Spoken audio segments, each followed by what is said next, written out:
Hello and welcome, my grade 12 students. How are you all? Hope you are good. Okay, dear students, now our chapter 2, file handling in Python. As I have explained in the first video, the part A of this, that Python, okay, it's very easy to write programs in Python. The coding is very easy because it's a high level language and it's human readable. We can easily write, we can easily code using our Python interpreter called the shell. As soon as we open it and it gives us the prompt, we can write, we can modify, okay, we can make changes, and then it gives us the output. Now, we have also seen that if we want to store data permanently so that it can be used later again, we can do that by storing it in the secondary storage. Okay, we store it in the secondary storage, but we have to store the files, okay, the Python program files with an extension of .py. Py here means Python. Okay, so .py. And what is a file? A file is a named location on a secondary storage media where data are permanently stored for later access. Okay, so on the secondary storage, that is where we are going to save our file, and it must be in a py extension. Now we also studied about types of files, and we said that computers understand only the binary number language, that is the zeros and ones.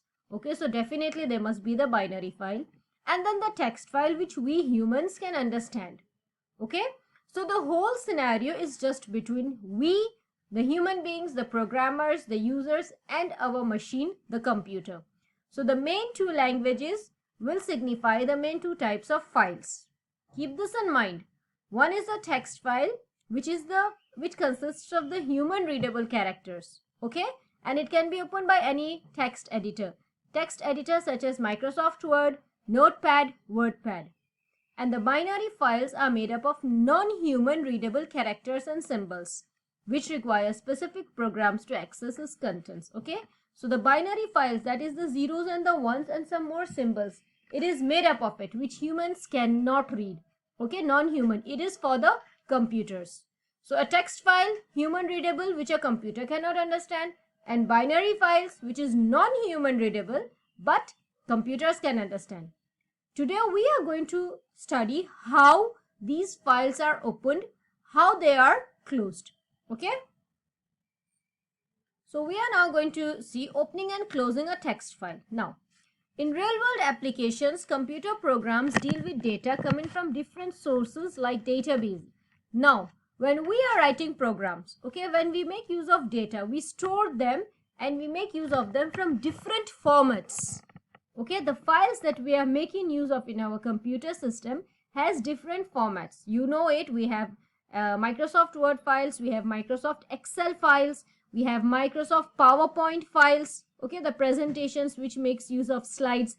So these are the extensions. We have database, that is Microsoft Access DBMS, database management system.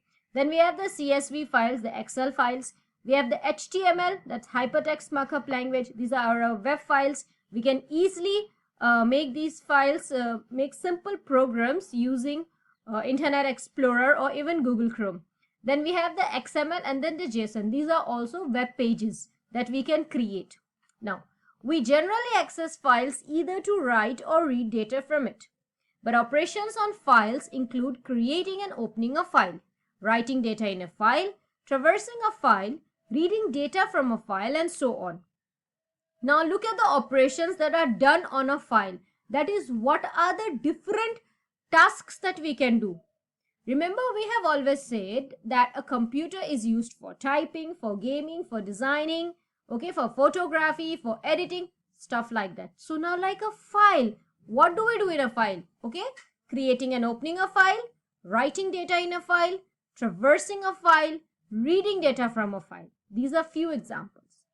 Python has the IO module that contains different functions for handling files.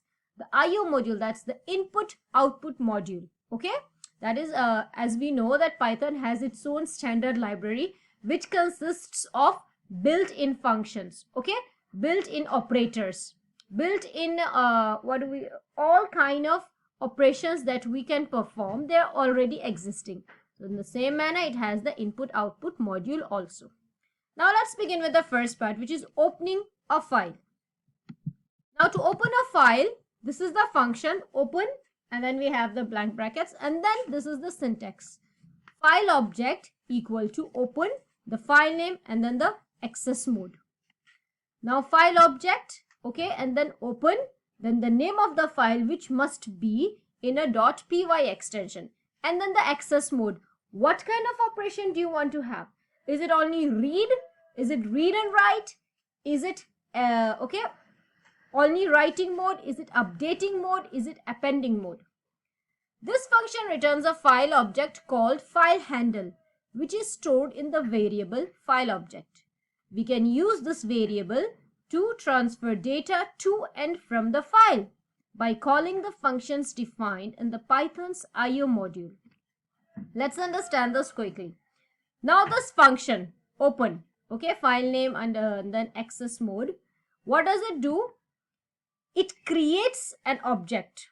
We know that everything is an object in Python, and a name given to a value is a variable.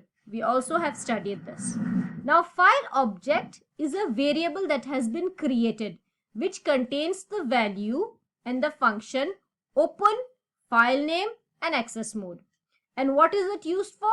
It is used for the transfer of data to the file and transfer of data from the file. This means reading and writing.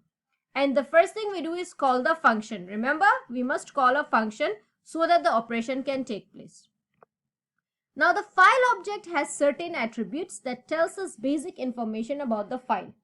Now what do we mean here by attributes? This means characteristics. This means features. What does the file object do? Don't forget, the file object is the variable. Okay, this file object here is a variable which contains the function open, and open, okay, has file name and access mode. Access mode means the kind of operation that will be done. Is it read only? Is it read and write? Is it only write, or is it appending? Now let's look at the characteristics. File.closed, it returns true if the file is closed and false otherwise. So file.closed, if the file is closed, it gives you a true value in the output. Else, if it is not closed, it gives you a false. File.mode, it returns the access mode in which the file was opened. The access mode, that is the read and the write, or only the R, or only the W, or the A+, that is append. Then the file name, file.name, it returns the name of the file. You see this file name here we have when we're opening it, so it gives us the name of the file.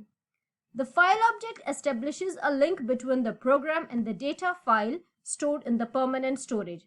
Now the file object variable, it creates a link. Why does it create this link? It creates a link because once the file is stored in a .py extension, that is .python extension, automatically when you open your shell, that is the Python interpreter, and you search for the file, it goes to the program and picks the file which is similar to the shell. The kind of file you're opening has to be opened in its own type of editor. You cannot open a Microsoft Word file in a shell. You cannot open a PowerPoint file in a PDF reader, isn't it? So in the same manner, the file object variable, it creates a link between the program and the data file. The file name should be the name of the file that has to be opened. Okay, file name here. If we store this as grade 12 CS marks.py. So we want to see the scores of our students of grade 12. Therefore, we have given this name to the file name. Okay, so it has to be in the proper name and proper format. Now, if the file is not in the working directory, then we need to specify the complete path of the file along with its name. We can create a simple directory C:/ Python programs / grade 12 marks cs.python. This is a directory. If it is not in this directory, then we have to show a proper name. C, that is our local disk C where all the documents are stored. So C:/, okay, then we can have users, then /desktop / grade 12 folder /cs marks. This is another directory. So we have to give the specific path, the specific way, okay, the location of the file that has to be opened. The access mode is an optional argument that represents the mode in which the file has to be accessed by the program. It is also referred to as the processing mode. Now the access mode, okay, it is when we are running the file. We are checking our code, the code that has been presented in the file. Is it correct? Is it not correct? Is it proper? Is it improper? Does it need to be debugged? Does it have errors? What changes do we have to make? All these are the arguments. Okay, so the access mode is an optional argument and it represents the mode. Now let's look at what this mode is. Mode means the operation for which the file has to be opened. As I have told you earlier, the access mode, okay? Is it only R for reading? We can just put R, W, but it has to be with these symbols. So R for reading, W for writing, plus for both reading and writing, A for appending. So when we are given the access mode here in the syntax here, file name, file underscore name, okay? So we will have the grade 12 cs.py and access mode, let's give it access mode R, okay? That is just reading. So all you have to do there is put the symbol of R there.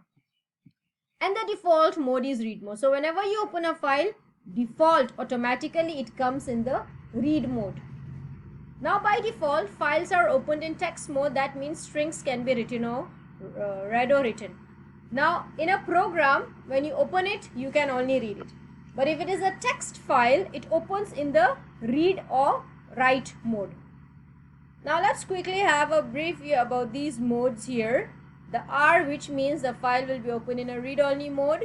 Then we have the RB, that is opens the file in the binary and read mode. Then R plus or plus R, you can write it in both ways, okay? That's R plus or plus R. Opens the file in both read and write. W, that is in the write mode.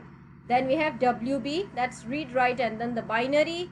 Then we have a plus WB, okay? That's when we're overwriting. So these are the file modes that we are going to use when we are going to open a file. We don't need to write these long strings here. All we do is just put in these symbols of the file mode. Let's look at a small example here. My object, okay? This is our variable name, my object. Open, this is our function. And then here we have my file.txt. This is the type of text file. This is the name, file name, okay? It is a text, and then it has an A plus. Now what is A plus? Look at it up here. Can you see this here? We have A plus. It opens the file in append and read mode. If the file does not, end of the file exists, then it will create a new file. It's a very simple example, just understand it. Look here once more. We have my object as the variable name. We have open as the function.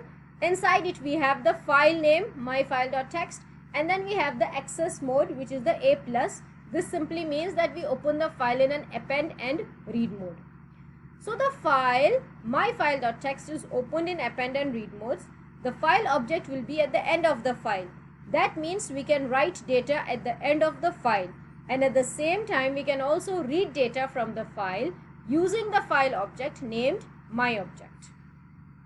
That was about opening a file. Now let's quickly look at closing a file. Closing a file, this is the syntax, file object dot close. It's a straightforward one. All we have to do is give the variable name and then we close it. Okay? Why do we have to close a file? Because it frees the memory that has been allocated to a specific file. You see, if we have a drive and we have 10 files that are open, each file has its own memory address. It is occupying space. That is why it's better to close it, because it frees up the space and it makes our system work faster. Okay? So opening and closing of files is one of the parts in file handling, which is very important to study. I will show you how to open and close a file using a text editor in the next part. Thank you.